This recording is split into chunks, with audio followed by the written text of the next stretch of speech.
اچھا، حق رائے دہی کی بڑی اہمیت ہے اور آزاد کشمیر میں ہمیشہ سے آزادی اظہار رائے بھی رہی ہے اور لوگوں نے اس کا برملا اظہار بھی کیا ہے۔ تو آپ کیا سمجھتے ہیں کہ آزاد کشمیر میں انتخابات ایک چیلنج تھا بظاہر اس وقت جو حالات بنے ہوئے تھے؟ کچھ لوگوں نے الیکشن کے خلاف بھی بات کی کہ بائیکاٹ کیا جائے، کچھ پولیٹیکل پارٹیز بھی شامل تھی۔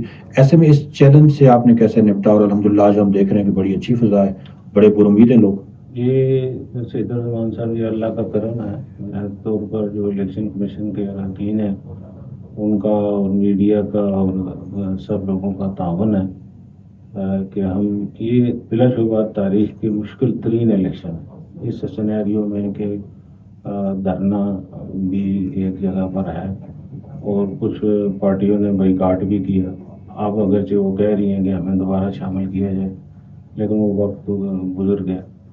تو اس کو مینیج کرنے کے لیے، جیسا کہ آپ کو پتہ ہے کہ الیکشن کمیشن الیکشن لاز کے تحت کام کرتا ہے اور آئین کے تحت کام کرتا ہے۔ تو سب سے پہلے ہم نے 120 دن کا ایک پلان دیا جس میں سب سے پہلے ایک اچھی ووٹر، صاف شفاف ووٹر لسٹ جو ہے وہ مرتب ہونا ضروری ہوتی ہے، وہ ایک اچھے انتخاب کی بنیاد ہوتی ہے۔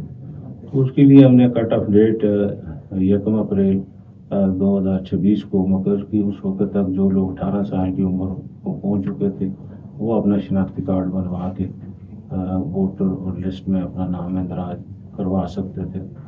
جب وہ پوری لسٹیں بنی تو اس میں تھوڑی بہت کمی بیشی تھی، اس کو ہم نے دوبارہ ناظرہ کے پاس جا کر ٹھیک کروایا۔ پھر ریوائزنگ اتھارٹی ہم نے قائم کی، جو جن لوگوں کے ووٹ رہ گئے تھے وہ وہاں درج ہوئے۔ الحمدللہ پھر مئی کے مہینے میں ہمارے پاس ایک صاف شفاف لسٹ جو ہے وہ تیار ہو کے آ گئی، لوگوں کو مل گئی ہے، ہر جگہ دستیاب ہے۔